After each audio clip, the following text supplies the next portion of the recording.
Hello, everyone, and welcome to today's HoUSed campaign call for universal, stable, affordable housing. We'll just give it a minute for give people some time to log in, and then we'll get started. Thank you.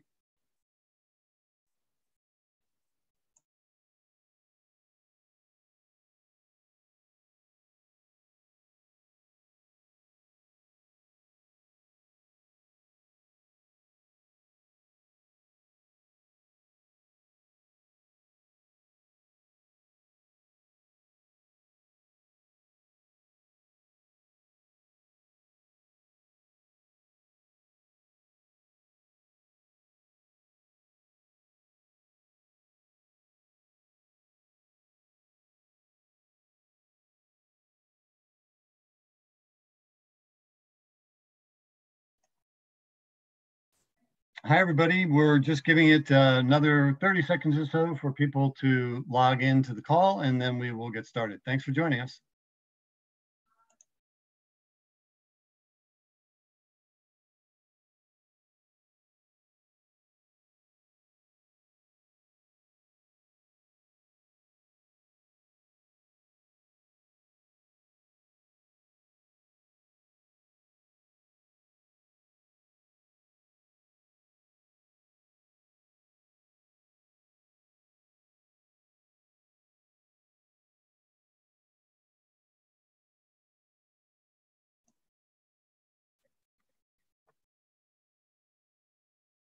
Okay, why don't we go ahead and get started? I am Paul Keeley. Let me just make sure that I'm on here. Yes, I am. Okay, good. I'm the Chief Operating Officer at the National Low Income Housing Coalition. Again, welcome to this HoUSed campaign call for universal, stable, and affordable housing. We have a great call lined up for you today. We'll be joined later in the call by Representative Richie Torres, Democrat from New York, who will discuss his take on the state of play in Congress on the reconciliation bill and what advocates can and should do. And he'll share some information about a new Stable Families Act eviction prevention bill he's looking to introduce in Congress soon. So that should be really very engaging. We'll also have NLIHC policy team members Kim Johnson and Kayla Laywell, who will discuss the reconciliation bill, the state of play on the FY23 appropriations bill, and other new legislation. Whitney Airgood Obricki will join from the Joint Center for Housing Studies at Harvard University. Will be joining the call to share findings from a recent Joint Center paper on the short-term benefits of emergency rental assistance. NLIHC's Neetu Nair will share NLIHC's new End Rental Arrears to Stop Evictions report, database, and interactive map, showing how states and cities are using coronavirus state and local fiscal recovery funds for affordable housing and homelessness. And it's really impressive what's happening and more to come. NLIHC's Courtney Cooperman will share a new report from our Homes, Our Votes nonpartisan voter and candidate engagement project on successful ballot measure campaigns for affordable homes. And Andrea Olson from Community Action Partnership of North Dakota will join us to provide a field update.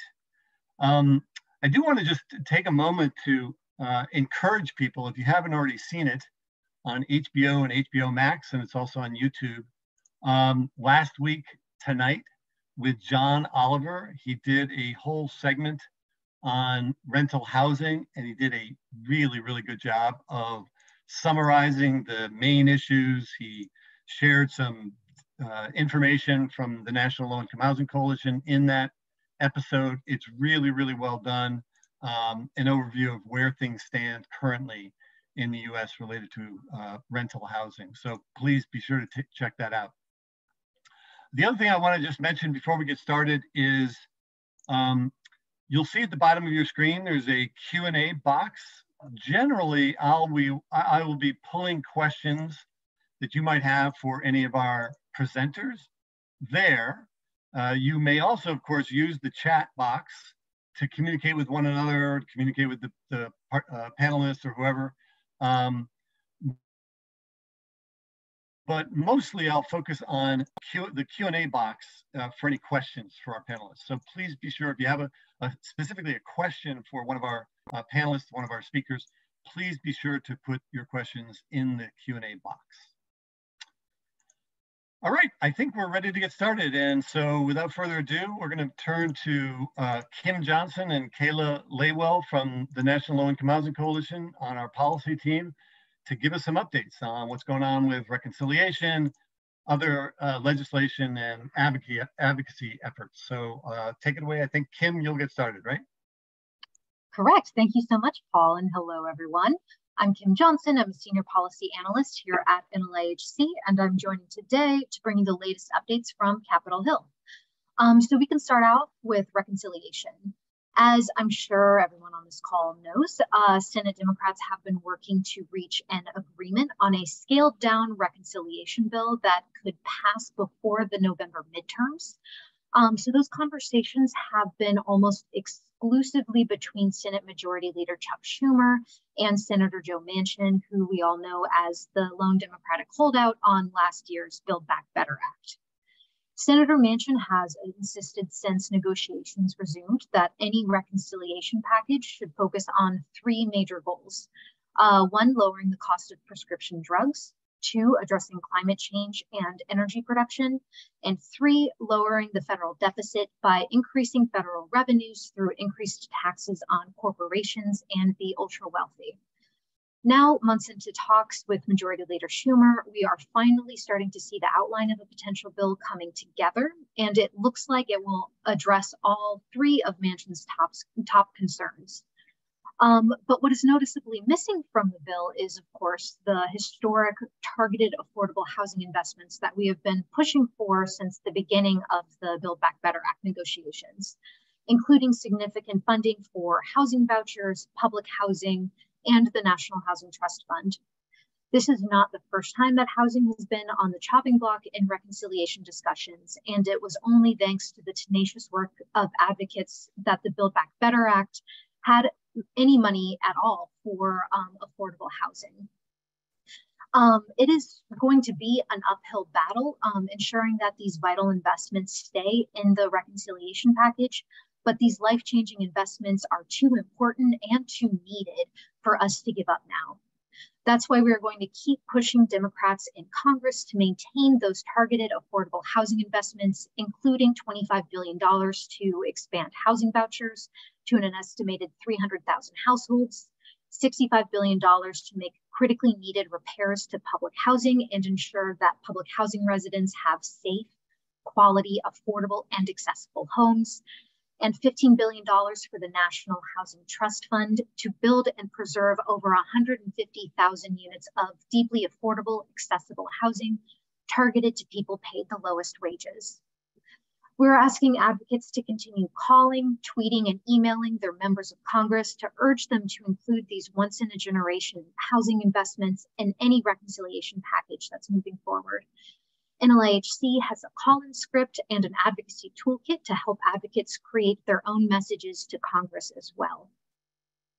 Our window for advocacy on this bill is also closing. Members are hoping to reach an agreement on an outline by the July 4th holiday, and the current budget resolution expires when the new fiscal year begins on October 1st.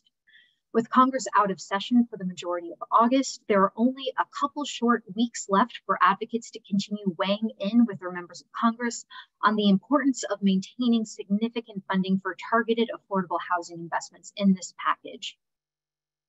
If members do manage to reach an agreement by July 4th, it is very possible that they might hold off on announcing that deal until later in July.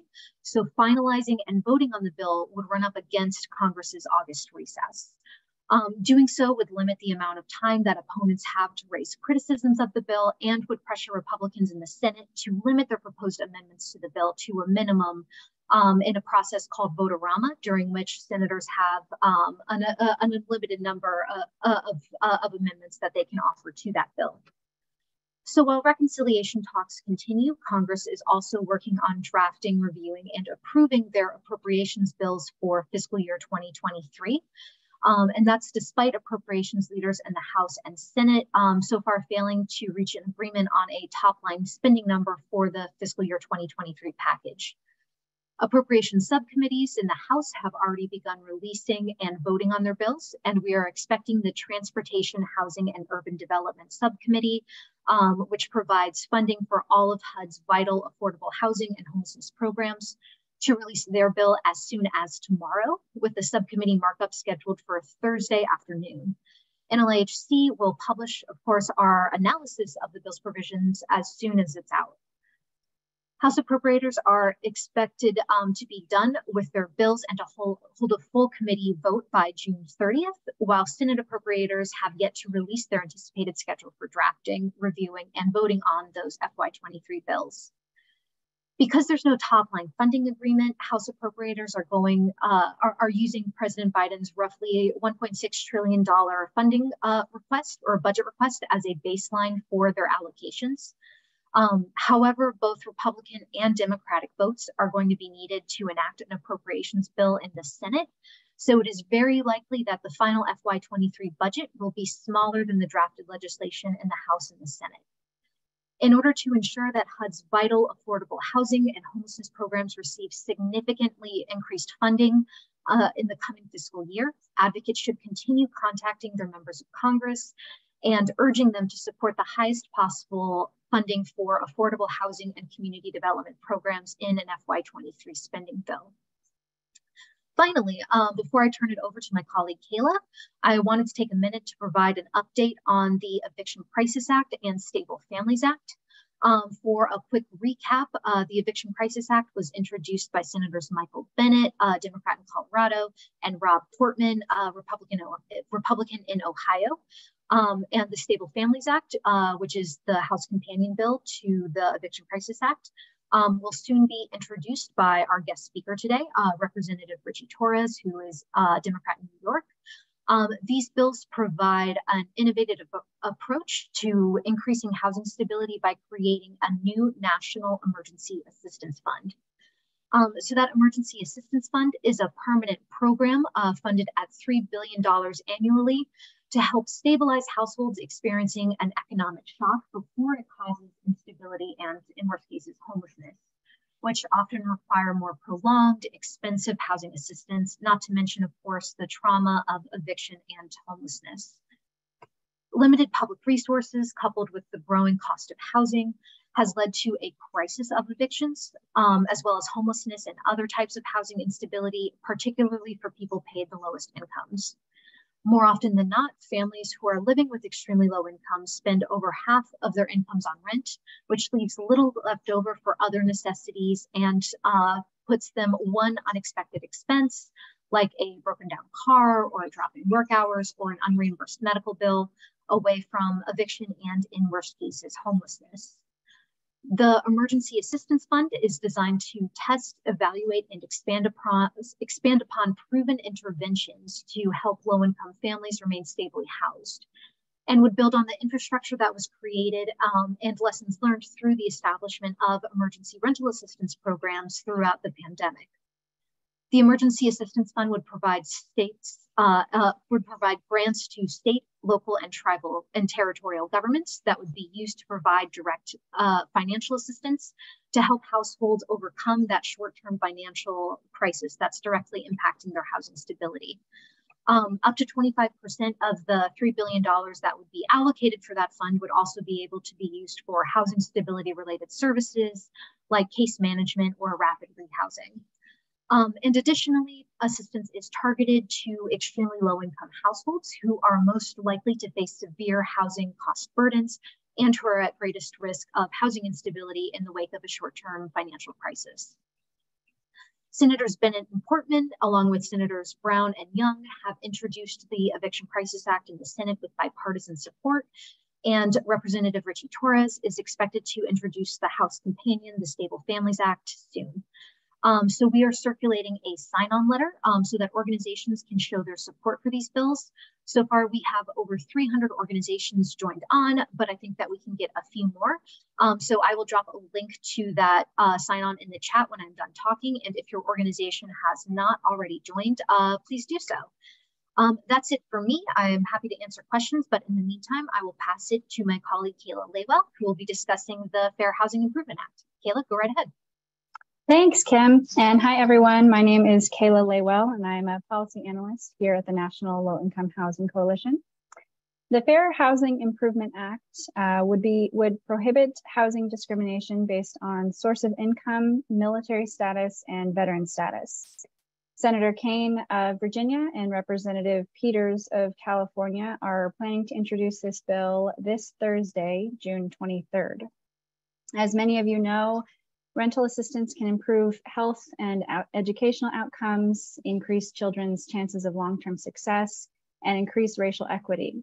Too often, however, landlords discriminate against households receiving rental assistance, leaving these households with fewer options for where to live.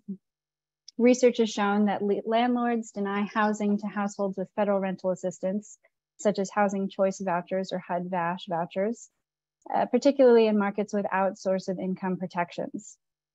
While several states and localities have passed source of income protection laws, federal law currently does not prohibit this type of discrimination. As a result, only 1 in 3 households with a voucher are protected by non-discrimination laws. The Fair Housing Improvement Act, by expanding this protection to renters nationwide, the Fair Housing Improvement Act would make it easier for households to receiving federal assistance, including veterans, to live in the communities of their choice. The National Low Income Housing Coalition has worked with national organizations for endorsements of this bill upon introduction of the Fair Housing Improvement Act. We currently have 50 organizations signed on, but if you have any questions or your organization is interested in endorsing the bill, please reach out to me at klaywell@nlihc.org, which I have just dropped in the chat, and happy to take any questions. Okay, thank you both Kim and Kayla. And I have a couple of questions and we'll see if there are any others that come in. For some reason, Kim, every once in a while you were a little in and out, although actually I heard you pretty clearly on my end, but some folks were saying they were having a little bit of a hard time hearing you. You might, I don't know, get close to the computer or something like that. But so here's a question actually for Kim on the Emergency Assistance Fund in the Eviction Crisis Act and the Stable Families Act. Unlike the current emergency rental assistance, this would be administered by HUD, is that correct? That's correct, yeah. It would be run as a grant program through HUD and funded at $3 billion per year. But would the intention be that it would be a grant program through HUD, public housing authorities would administer it, but that it could go to programs that had already been set up with the current emergency rental assistance so that that infrastructure could be used for this purpose? Yeah, that's a great question. So rather than it going to public housing authorities, the money would actually go to state, local, and tribal and territorial governments. And it would be run very much like the current emergency rental assistance program, where those entities would be able to contract out with nonprofits who are running those emergency rental assistance programs in their communities. So it would be very much like the current setup that we have, but a little bit more streamlined and run through HUD to make it a little bit easier for those funds to get out. Fantastic, great. You also said that it would target households with the lowest incomes. Do you know how it specifically would do that? Would it be only those households, or some percentage of the funds would be earmarked for extremely low income households? How would it do that targeting? Yeah, it would be exclusively for extremely low income households. And so for folks who might not know, those are households who are paid no more than 30% of their area median income, or of course less than that. And so folks would have to show, some sort of a proof of income in order to make the determination that they're eligible to receive those funds. but it would be exclusively for the lowest income people who, like I mentioned, are most at risk of housing instability, eviction, and homelessness in the wake of an economic shock. Outstanding. There is a question here from Richa, I think is the name. Could you repeat the 3 priorities for Mansion? Yeah, be happy to. So the 3 priorities are 1, lowering the cost of prescription drugs, 2, addressing climate change and energy, likely through a series of tax cuts, although we're going to have to see what specifically the mechanism will be once that legislative text comes out. And 3, increasing federal revenues by basically rolling back some of the Tax Cut and Jobs Act tax cuts for corporations and the wealthiest Americans, and then using that funding to draw down the federal deficit. Great, thank you. Let's see. A question for you, Kayla, is on the Fair Housing Improvement Act, source of income discrimination protections, so incredibly important. As actually John Oliver mentioned in his segment last night, 2 nights ago, and as we've seen, they are really important, and there are ways that landlords get around them, right? Mm-hmm. Do you know if in the proposed legislation that there are some teeth to make sure that it's enforced, number 1, and second, anything in there at all about how landlords use other ways of getting around, specifically saying, "Oh, you have a voucher. Well, I'm not gonna rent to you." Interesting. Yeah, that's a good question, Paul. And I really did like the question about honor the vouchers in the John Oliver segment last night. I don't think I can answer your second question, but the first question about enforcement, there is funding in there for fair housing protection enforcement. But for the specific ways that landlords can get around these protections, we've got the Fair Housing Act, which has the 7 protections for protected classes, and the Fair Housing Improvement Act introduced this week will add to those protections with source of income, military, and veteran status. Great, great. There is a question here from Nick, who I believe might have been responding to Kim, your previous thing about the 3 priorities for Mansion. So how will this help low-income people actually find actual housing? And the answer is, in his priorities, it's not there, correct? Do you have anything you want to add to that, Kim? Yeah, thanks for the question, Nick. Unfortunately, that's exactly right. Mansion is not treating housing as a priority for this bill. And that's, despite the incredible work of advocates on the ground, like the West Virginia Affordable Housing Coalition, who's just been putting in tons and tons of work trying to get Mansion to see the reality that people desperately need these resources, that people need funding for housing, people need vouchers, people need additional housing supply. And he has just been very, very reluctant to support any of those efforts. So unfortunately, none of those 3 priorities would help anyone find housing. Okay, very good. I think those are all the questions related to your presentation. I just want to thank you so much, both Kayla and Kim, for that update and for answering our questions. And I want to just encourage everybody, please join the sign-on letters for both the Fair Housing Improvement Act and the Eviction Crisis Act / Stable Families Act. We'll be hearing more about the second with Representative Richie Torres in a few minutes. But again, thank you to Kayla and Kim. Okay, we will move on now to our next presenter, and that is Whitney Airgood Obricki from the Harvard Joint Center for Housing Studies, who will talk about short-term benefits of emergency rental assistance. So Whitney, I will turn it over to you. Thanks so much, Paul, and thanks everyone for being here, for having me on the call today and giving me the opportunity to share a short working paper that I wrote about emergency rental assistance and some of the benefits we're seeing out of that program. Part of the motivation for this paper, we could just dig into the first slide if you can switch it there, was that we are seeing this unprecedented amount of emergency rental assistance that's going out to renters who experience financial hardship and were at heightened risk of housing instability. We know from previous research just how important regular housing assistance is, and how important housing stability is for employment, health, and well-being, all these things that Kayla just mentioned as well. But there hasn't been a lot of evidence yet on how emergency rental assistance is benefiting renters. And while the primary goal of the ERA program has been to help renters get caught up on rent payments and utilities, prevent eviction, I was also interested in investigating some of the other potential benefits of ERA for households. So my basic research questions were, first of all, to what extent is ERA meeting that primary program goal of keeping households current on rent? And then second, is ERA associated with any additional benefits? And I'm specifically looking at some outcomes that are related to financial well-being and mental health. The logic here is that by covering rent and utility payments, even for a limited amount of time, ERA could be alleviating some of the pressure on households, which would free up financial resources to then meet other expenses and possibly relieve some of the stress that households are facing. So the data that I'm using come from the US Census Bureau's Household Pulse Survey. And this is a survey that started with the pandemic and has been fielded at sort of odd intervals, but regularly since then.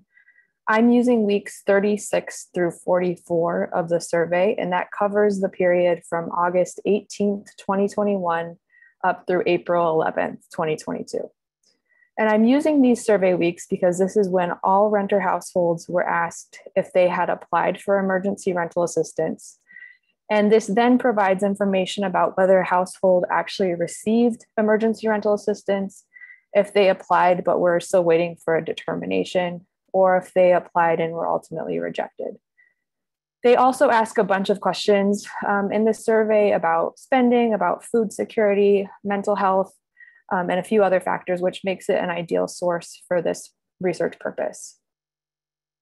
I focus in particular on households who received ERA, sorry, if you could go back a slide still, on those who received ERA and then those who applied but were waiting for a determination. And I focus on these two groups in particular because they're fairly similar. And so they're essentially functioning as treatment and control groups that allow us to then identify some of the effects of the program. And it gets a little technical, but I can talk a little bit more about how I'm doing that later on. So over these survey weeks, I then have a pooled unweighted sample of about 10,000 renter households. So it's a good sample size, which makes this more robust in terms of findings. And these are households, again, who either received ERA or who applied, but were still waiting for a determination. Okay, next slide, please. For this study, I'm looking at 8 total outcomes, and they fall into the 3 buckets that you see on the far left-hand side. These are all self-reported outcomes, and I refer to them as short-term benefits because at most, these households are being surveyed about a year after assistance started flowing. Under the housing outcomes, I have whether households were behind on rent at the time that they were surveyed, and if they were behind, respondents are also asked if they think eviction is likely in the next 2 months, and they answer that on a scale of likelihood. And they're also asked how many months they are behind on rent. I make these into 2 simple binary indicators of whether eviction is at least somewhat likely, and also whether they are 3 or more months behind on rent. So those are the 3 housing outcomes I'm looking at. In terms of financial well-being outcomes, the indicators here are whether they had difficulty meeting their expenses in the last 7 days, then whether they had tapped savings or assets to meet their spending needs, whether they were borrowing from friends or family, and whether they were experiencing food insecurity. Then the final outcome is around mental health, and I consider the respondent to have poor mental health if they reported that they felt anxious, worried, depressed, or that they have little interest in things at least half the days in the last 2 weeks. The questions then are listed on the far right side, and there's more detail in the paper about how I'm coding these and dealing with these variables as well if you're interested in some of the ins and outs of it.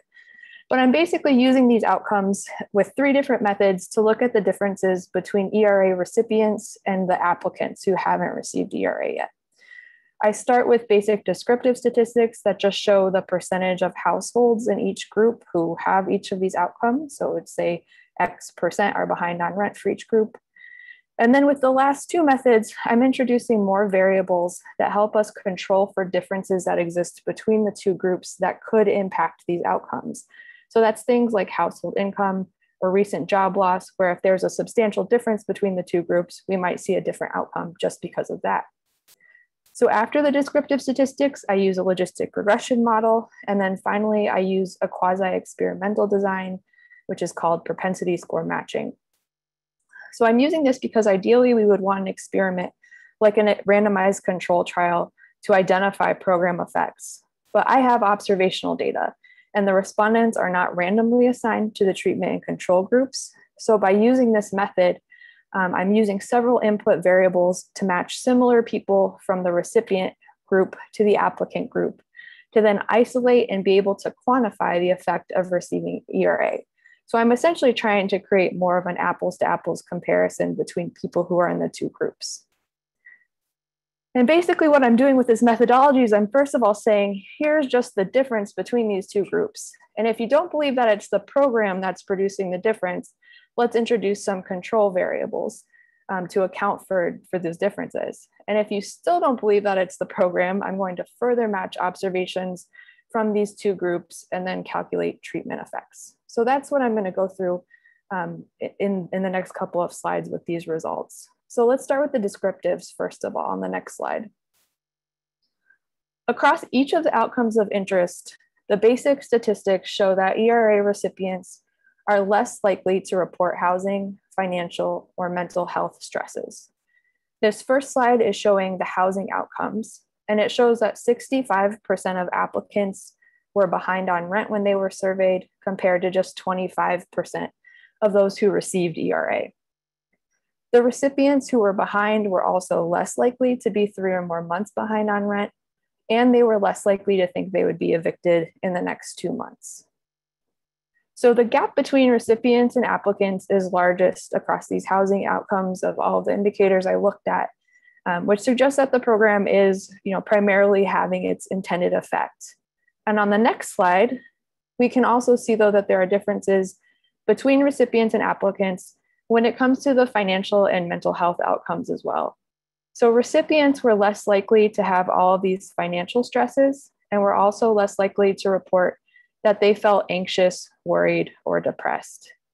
And there are full tables in the paper that break down these actual percentages if you're interested in looking at those specific differences. So on the next slide, this is where things get a little bit more technical.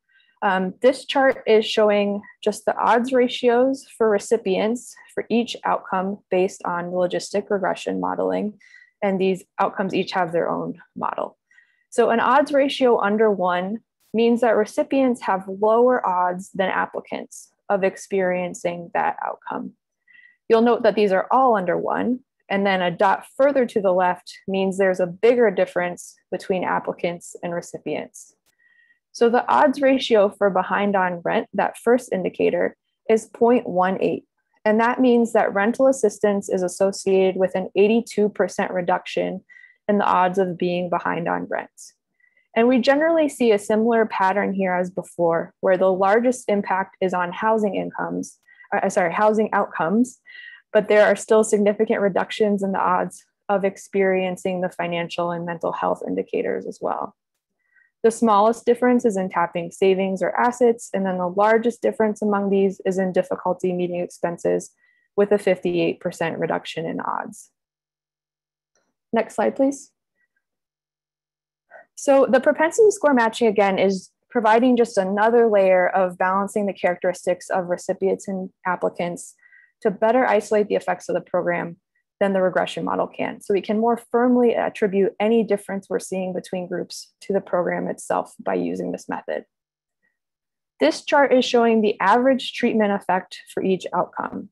And this is a little bit complicated of a concept, but it's showing the average reduction in the likelihood of each outcome that we would expect to see if all renters in the sample received ERA compared to if all had applied, but were still waiting to hear back.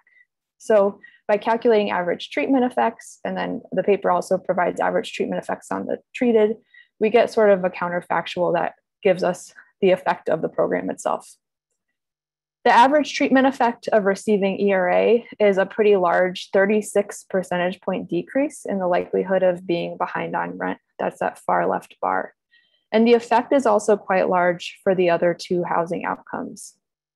You again see the smaller effects for the financial and mental health indicators, but all of these are still statistically significant, and they're also just practically meaningful in general. The average treatment effects across the financial well-being indicators range from a 4 percentage point difference in the likelihood of tapping savings or assets, all the way up to a 13 percentage point difference in having difficulty meeting expenses. And then ERA receipt is also associated with a 7 percentage point reduction in the chance of having poor mental health. Next slide, please.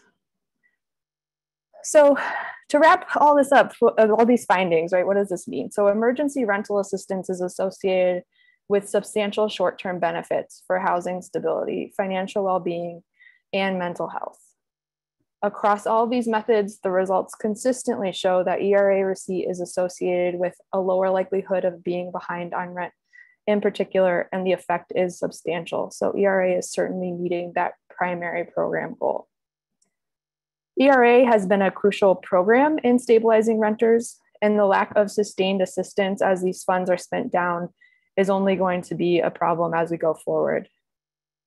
As of April, there were still 13% of renters reporting that they were behind on rent in the survey, so there's still a need for this kind of support. Ultimately, the findings of this analysis point to the many ways that ongoing assistance can improve the lives of renters. And expanded support even beyond the current crisis can be a valuable mechanism for reducing the financial pressure on households. So I can drop a link to the paper in the chat when I'm done talking, and I think it's also in the materials for today. It's also, there's a rental housing section on our website, which is listed on this slide as well. I also just want to plug that our State of the Nation's housing report is coming out tomorrow and is going to be posted on our website along with interactive charts and data appendix tables. And I'm sure that's going to be of interest to many people on this call as well. So thank you so much, Paul and NLHC, for inviting me to speak today.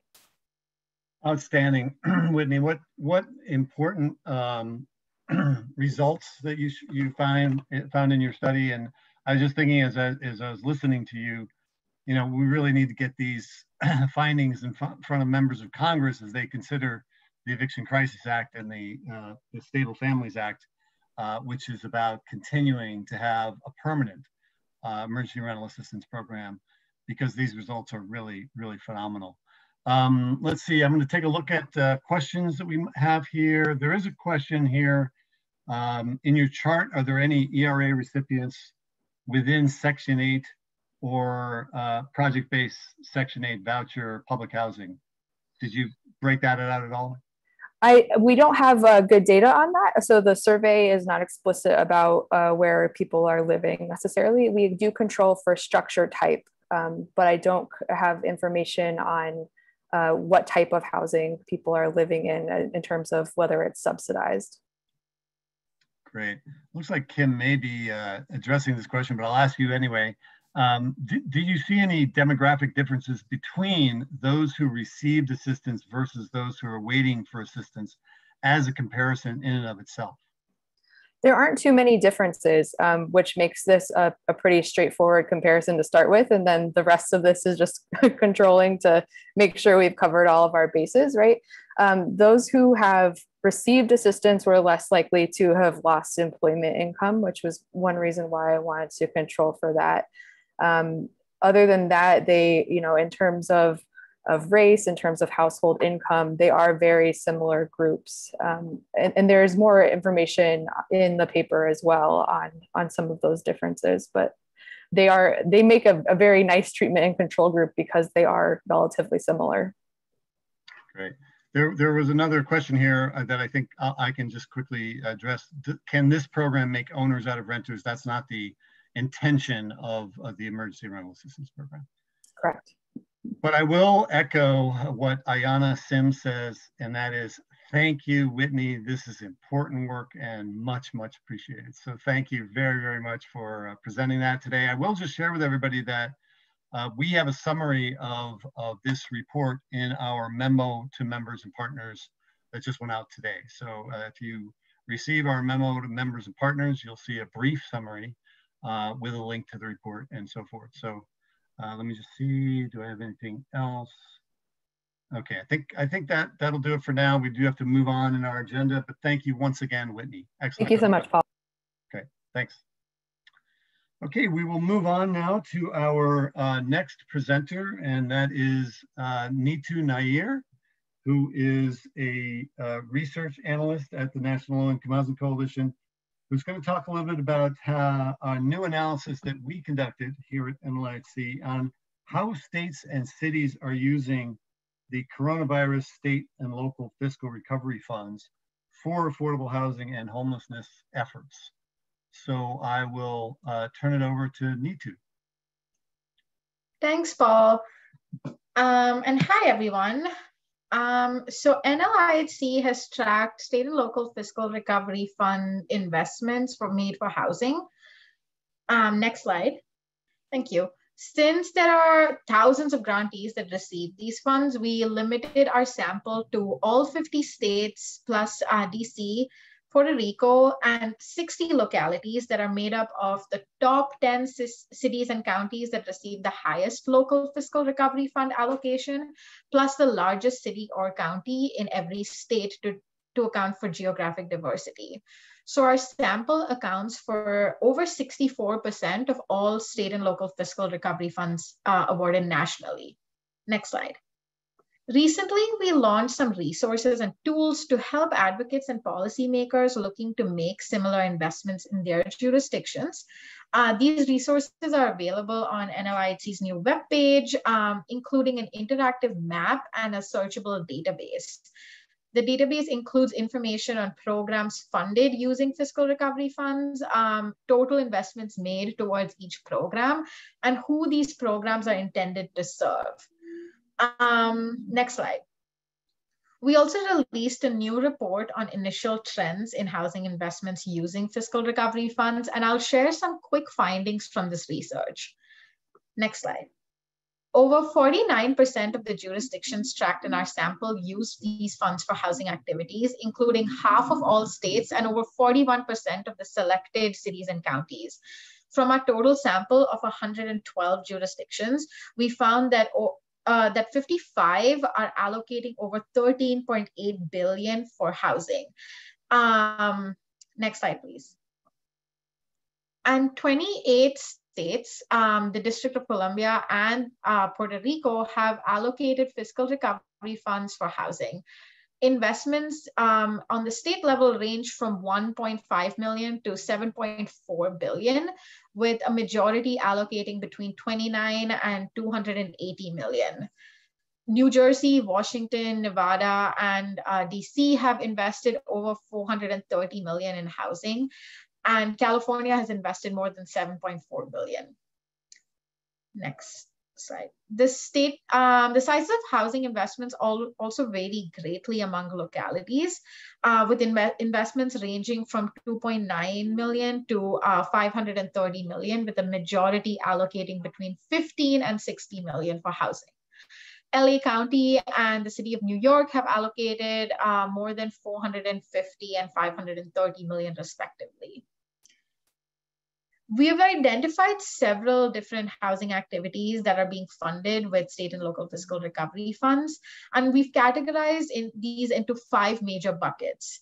We've seen over 5.2 billion allocated for housing development, approximately 4 billion for short-term aid to households, approximately 3.2 billion for homelessness services, 50 million for administrative services related to housing, and 1.3 billion for sort of a catch-all of other housing services, including things like just wraparound housing services and short-term housing services.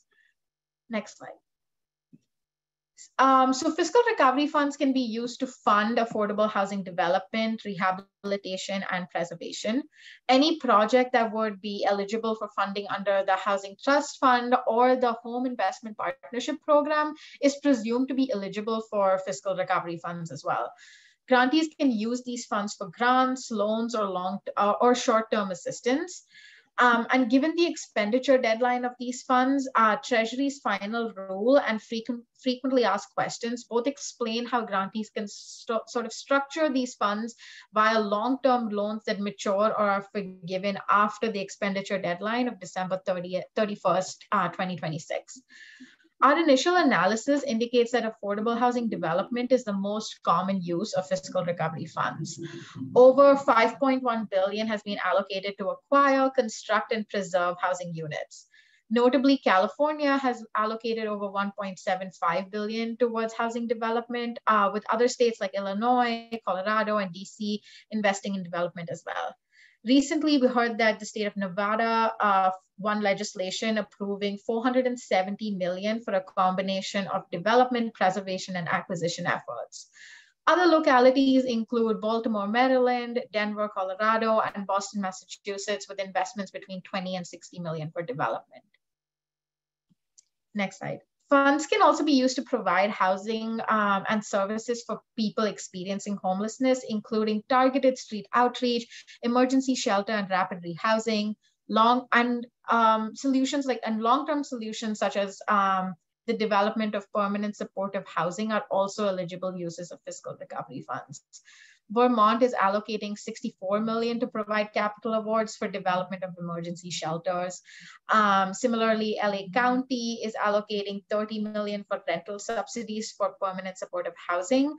And notably, Harris County is allocating 5.5 million to extend services provided by their community COVID housing program.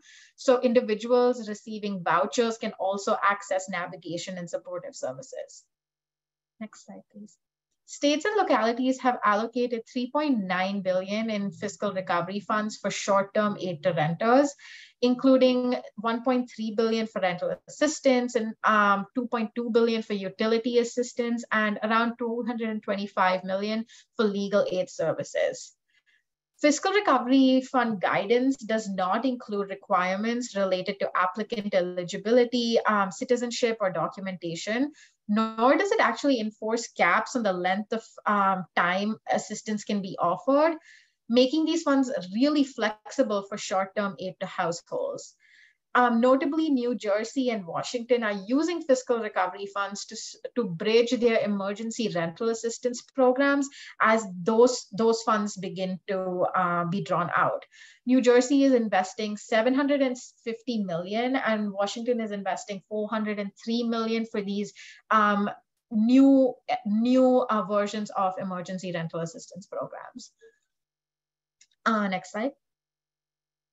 Similarly, for legal aid, Maricopa County is providing legal counsel for tenants, and the city of New York is going to fund free legal representation for households at or below 200% of the federal poverty guidelines. For those who are facing eviction proceedings in the housing court or administrative proceedings at the New York City Housing Authority. Next slide.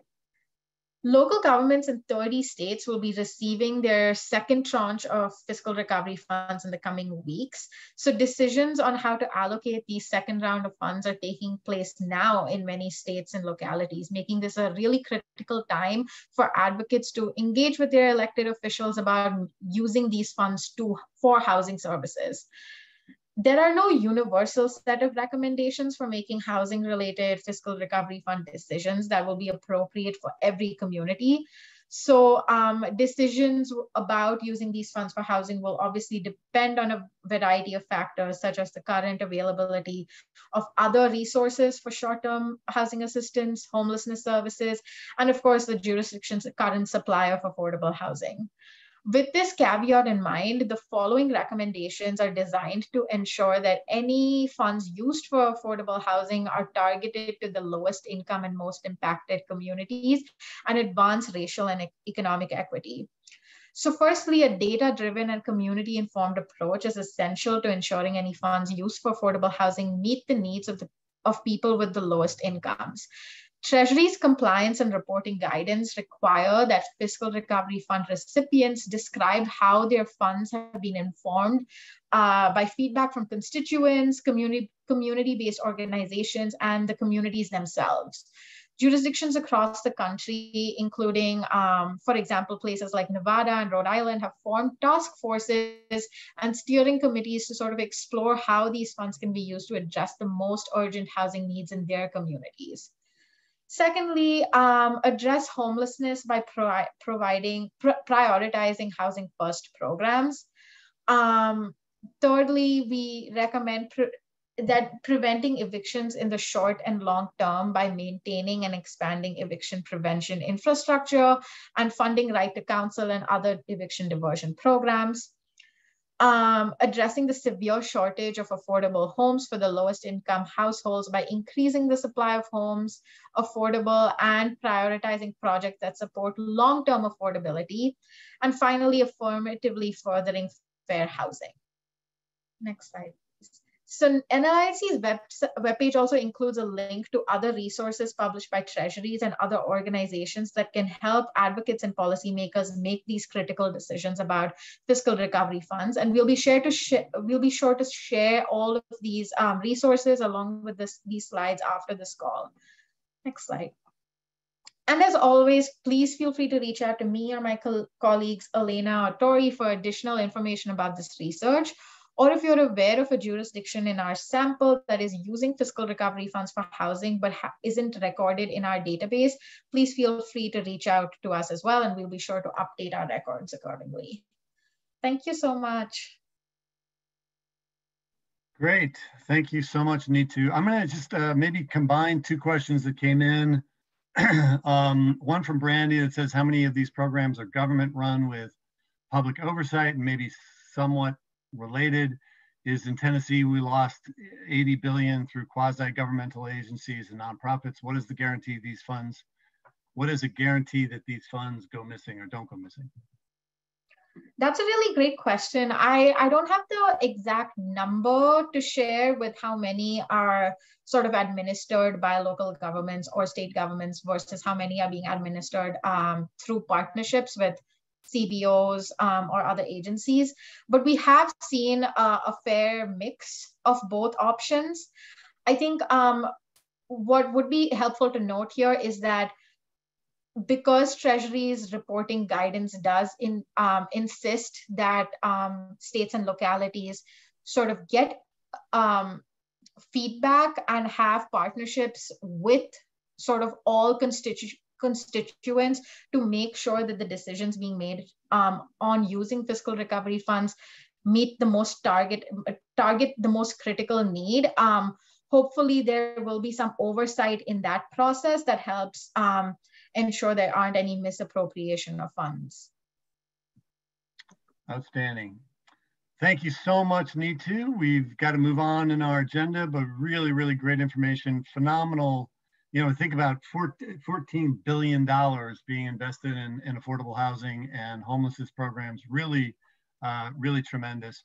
And am I correct, Neetu, that there will be additional allocations that will be made in the coming months? Yeah, so 30 states and all cities and counties received only the first half of their fiscal recovery fund allocation, which was exactly 50% of their total allocation, and the remaining is upcoming. We're not sure if states and localities have got that yet, but there is still half of the funds remaining to be allocated. So critical time. And we and our partners will be working to ensure even more get allocated to affordable housing and homelessness. Thank you so much, Neetu. Thanks, Paul. Okay.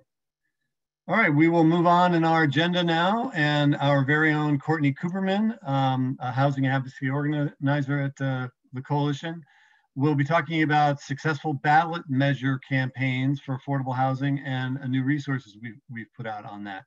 So Courtney, take it away. Thanks so much, Paul. Hi, everyone. I'm Courtney Cooperman. I use she, her pronouns, and I'm a housing advocacy organizer here at NLIHC. For those of you who aren't familiar, NLIHC leads a nonpartisan voter and candidate engagement initiative called Our Homes, Our Votes. The goal of Our Homes, Our Votes is to educate candidates about housing solutions and boost voter turnout among low-income renters and their allies. One way that housing advocates are often engaged in election work is through ballot measures. Ballot measures bring policy issues directly to the voters. And in the past few years, we've seen ballot measure campaigns throughout the country that have achieved major victories to increase the supply of affordable homes, resolve homelessness, and strengthen tenants' rights.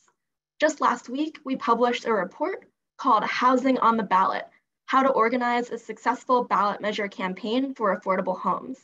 The report reviews best practices for ballot measure advocacy and gives a snapshot of significant housing and homelessness-related ballot measures that have passed in 2020 and 2021. This report is intended to serve as a resource for advocates that are mobilizing around ballot measures in 2022 and beyond. And I think we'll get a link to that report in the chat so you can check it out. We can go to the next slide as well. The report begins with a brief clarification on nonpartisanship and ballot measure advocacy. Some nonpartisan nonprofit organizations may be unsure whether they can participate in ballot measure campaigns because of limits on electoral activity. And it's important to note that ballot measures are actually treated more like legislation than candidates for public office. So endorsing and campaigning for a ballot measure, as long as you're doing it in a totally nonpartisan way and not coordinating with candidates, that's totally the same as endorsing and lobbying for a bill. And the voters are treated as the policymakers. So while nonpartisan, nonprofit organizations can't endorse candidates for public office, they can endorse ballot measures as long as they're following all of the relevant and really important restrictions on lobbying. For more details on this aspect of ballot measure advocacy, you can refer to the Boulder Advocacy Program's Ballot Measures Toolkit, and we can share a link to that in the chat. There's also a link to that in one of the first few paragraphs of the report.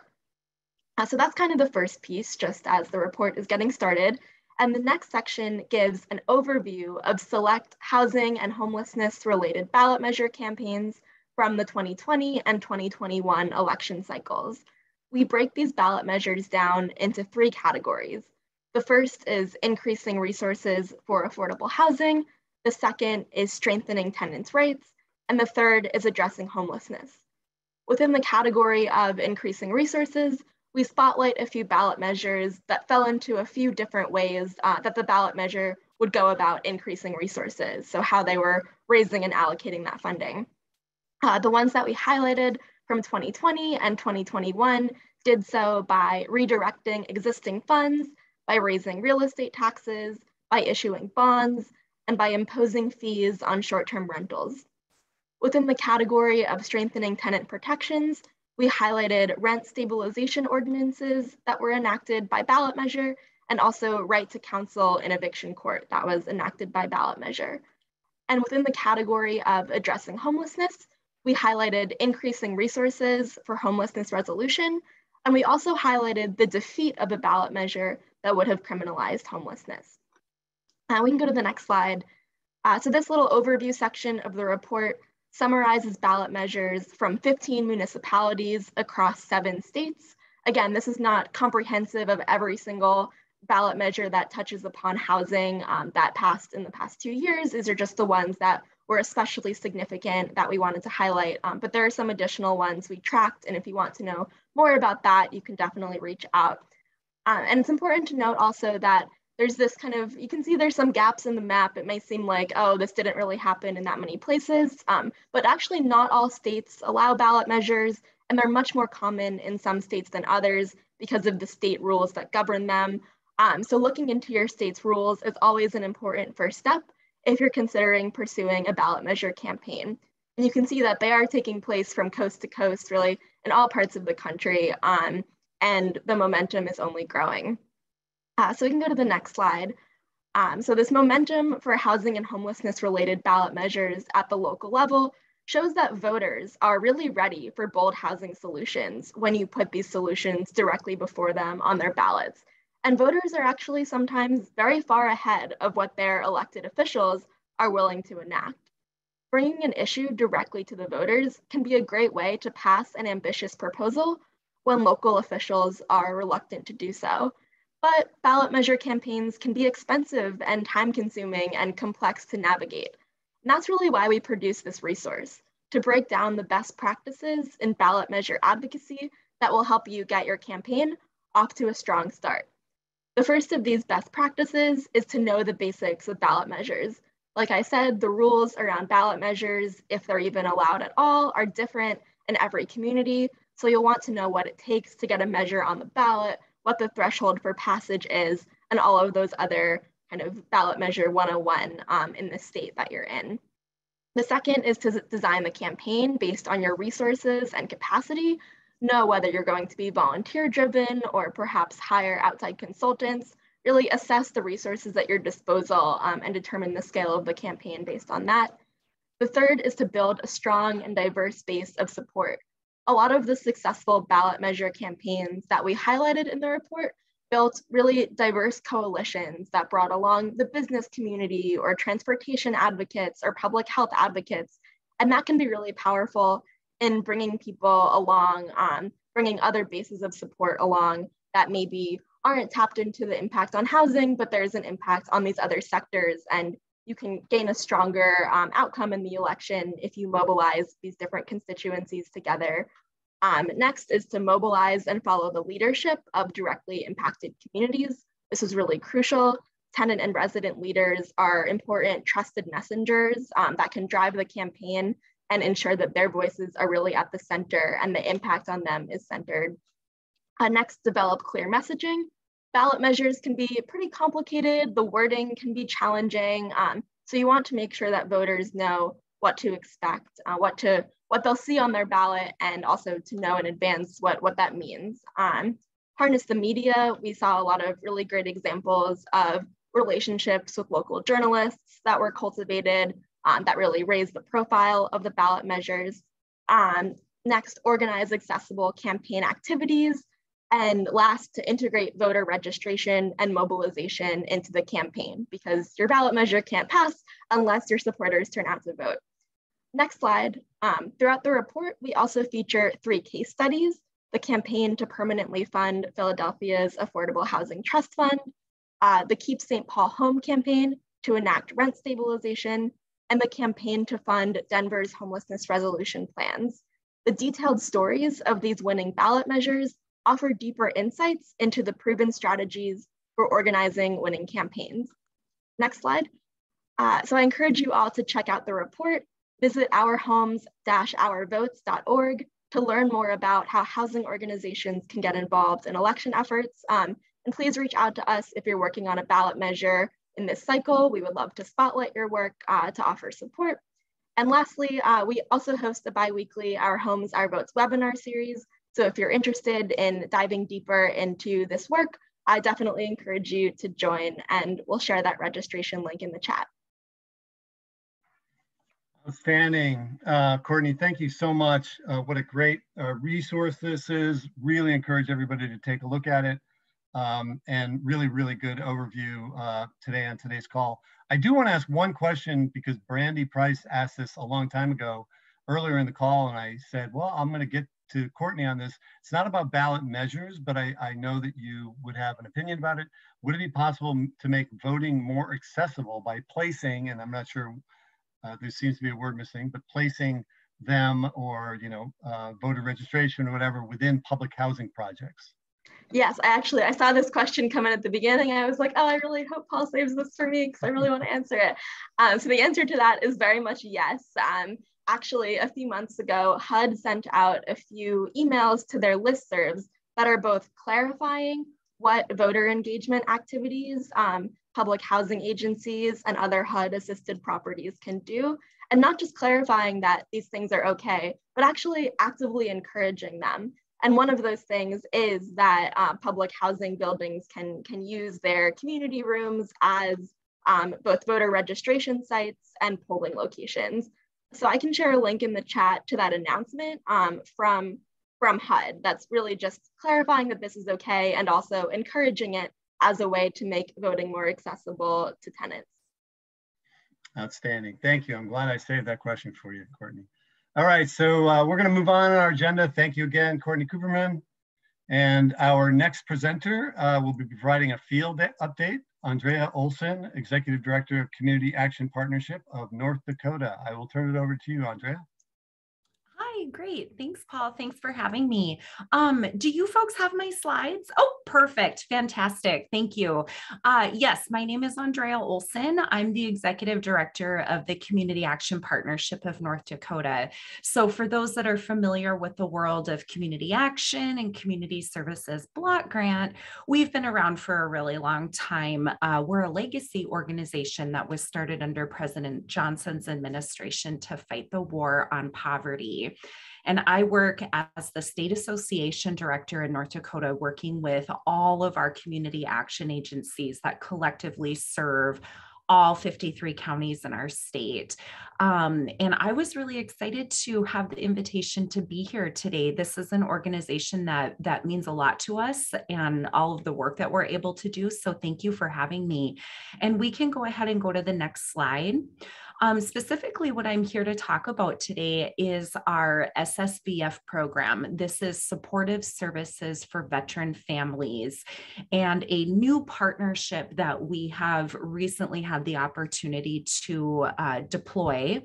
But let's just do a quick Cliff Notes overview of even what is SSVF. So like I said, SSVF is Supportive Services for Veteran Families.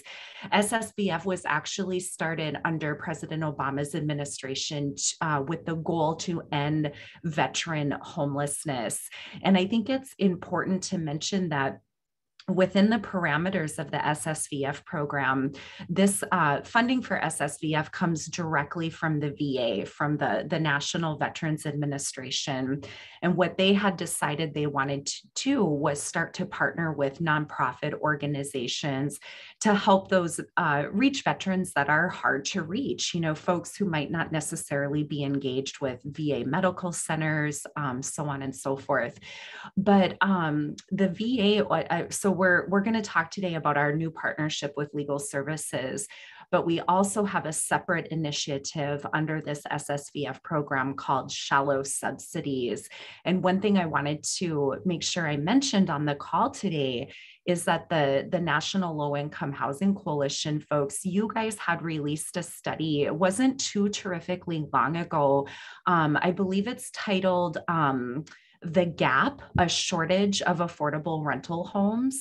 And in that study, it talks about how 70% of very low income renters are paying more than 30% of their annual income on rent.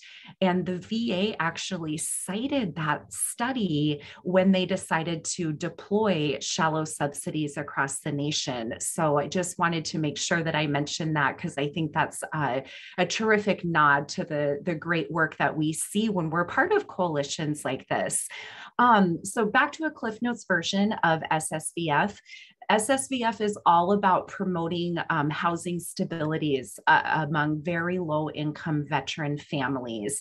These are folks who are either currently experiencing homelessness or they are on the brink of homelessness. And I, as the association in North Dakota, I am the grantee.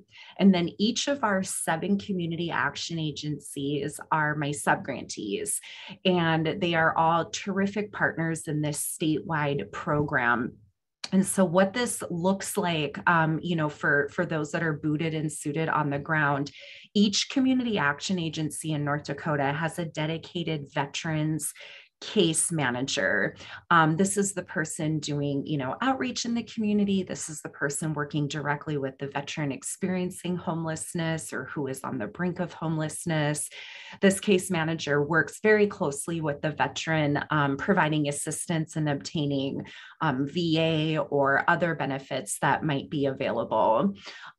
So veterans who qualify for the SSVF program can, at its core, SSVF is a case management program. I think that is one of the most beautiful things about this program.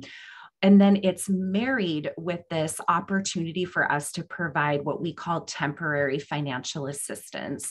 So veterans who are in this program, you know, we can help them with some rental assistance. We can help them with utilities, childcare costs, some really meaningful financial support. We can go ahead and go to the next slide. This is kind of a visual of how the program is laid out across North Dakota. And then these are some of the outcomes that we've had there. So while that colorful map of North Dakota looks kind of tiny and insignificant, what I would really want to hit home about it is that we're looking at 76,000 square total miles of service area for these case managers.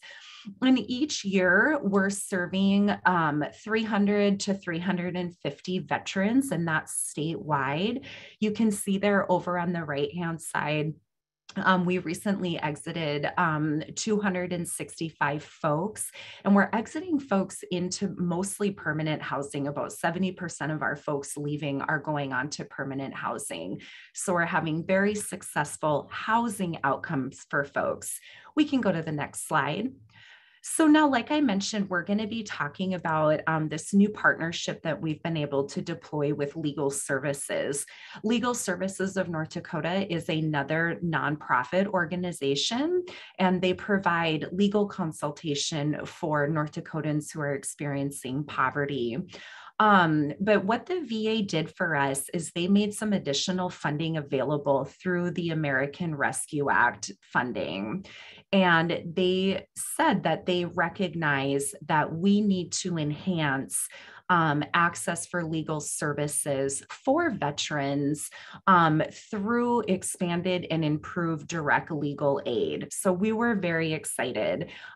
We know, and the VA knows, that 5 of the top 10 unmet needs reported by veterans in the SSVF program are legal issues that contribute to their housing instability. So the VA feels that we as grantees are serving in this vital role of being able to help resolve those barriers. We can go to the next slide, please. So we have moved into this formal relationship where, again, we're trying to remove issues and other things that impact housing stability. And that's a wide variety of different things, right? Lots of different factors can go into that. Things like child support, divorce, prior evictions, maybe foreclosure on homes. There's all kinds of things that can go into housing stability.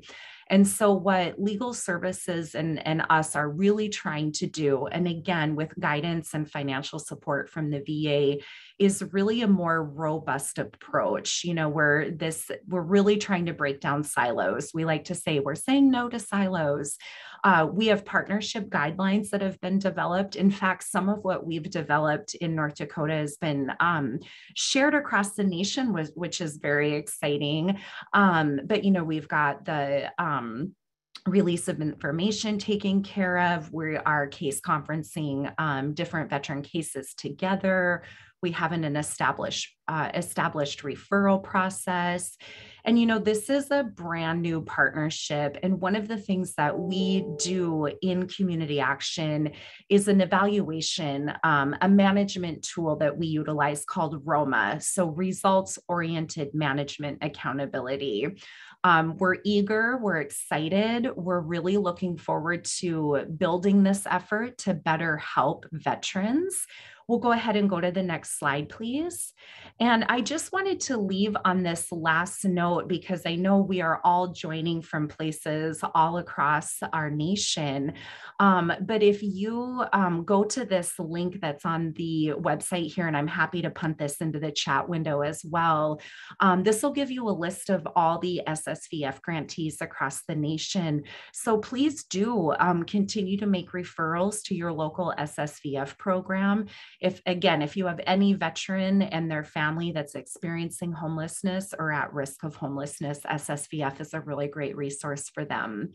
And that is the end, Paul. I will pause and take a look at the chat window.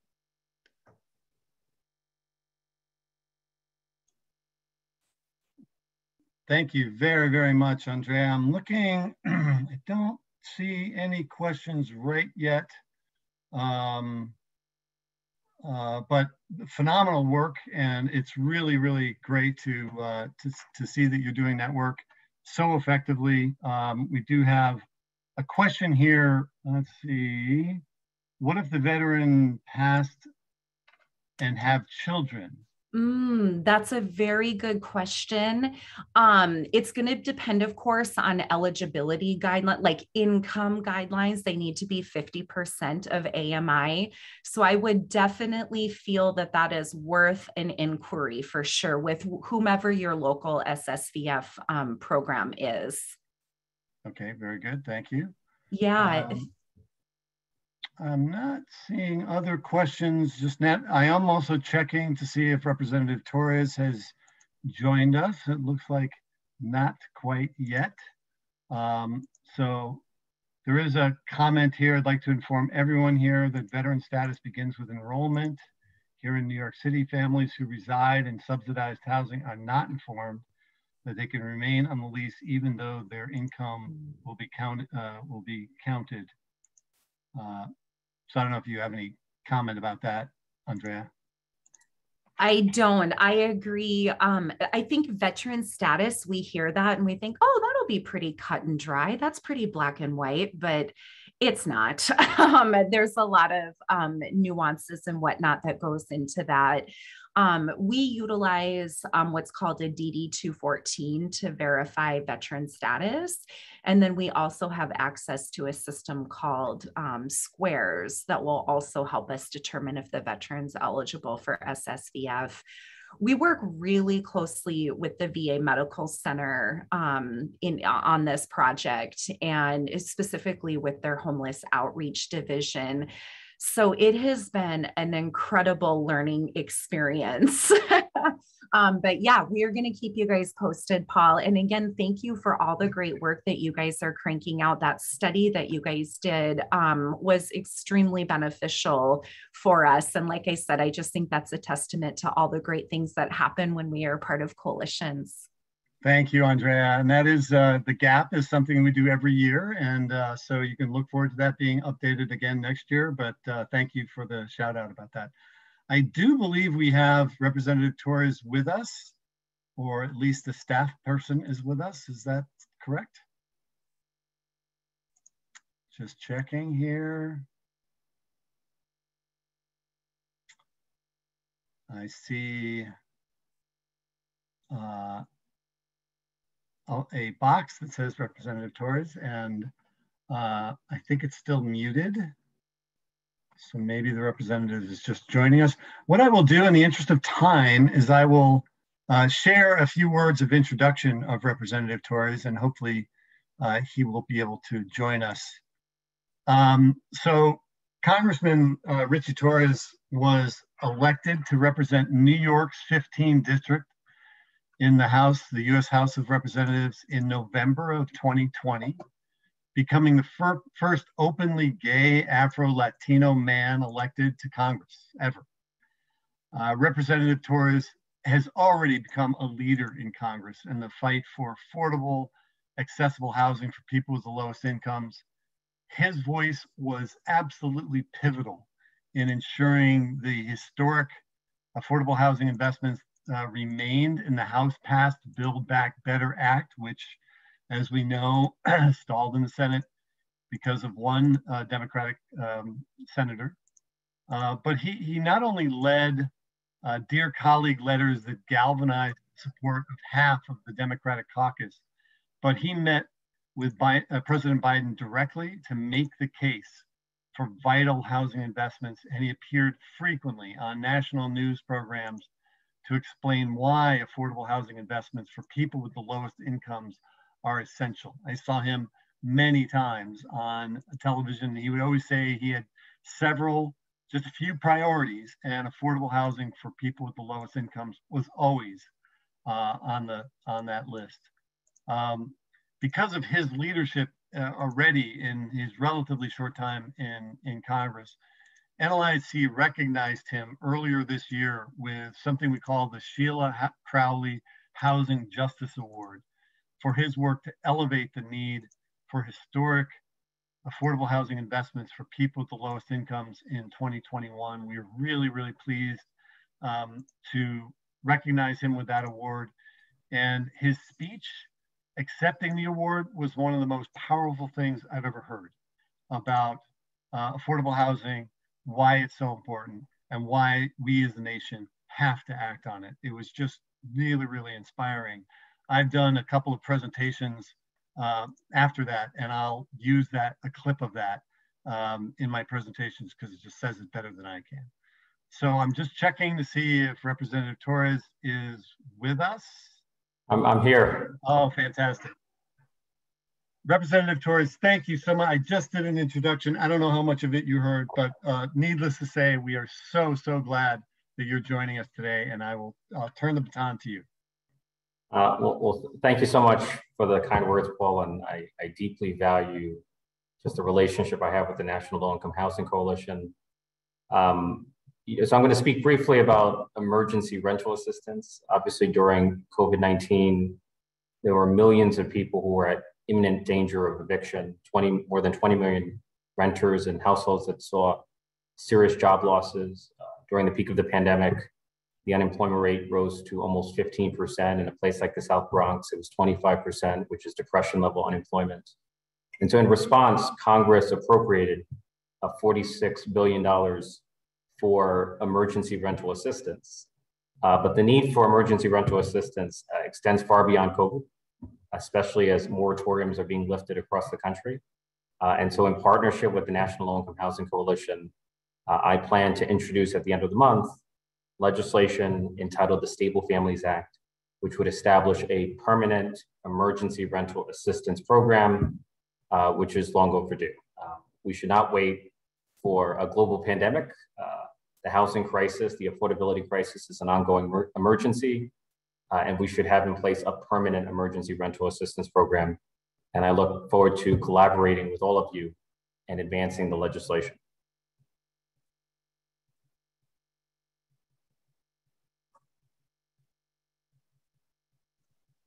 Outstanding. Well, we look forward to collaborating with you as well. I do have just a couple of questions, and then we'll see if there are any questions that come in from the audience as well. So in terms of the Stable Families Act, obviously you haven't introduced it yet. Once you do, is there something that you would like the advocates on this call and beyond for NLIHC to mobilize our partners around the country to do to support the bill? Should they reach out to their members of Congress and ask them to co-sponsor? Yes, so I would encourage you to reach out to your members of Congress and maximize the amount of co-sponsorship. Reach out to the relevant committee chairs, Maxine Borders, who I know is strongly supported, but it's helpful to hear directly from activists that there's a sense of urgency around passing the Stable Families Act before the end of the session. So grassroots activism and a sense of urgency would have a real impact in moving the bill forward in Congress. Great, and we will do all we can to support you and that bill as it advances in Congress.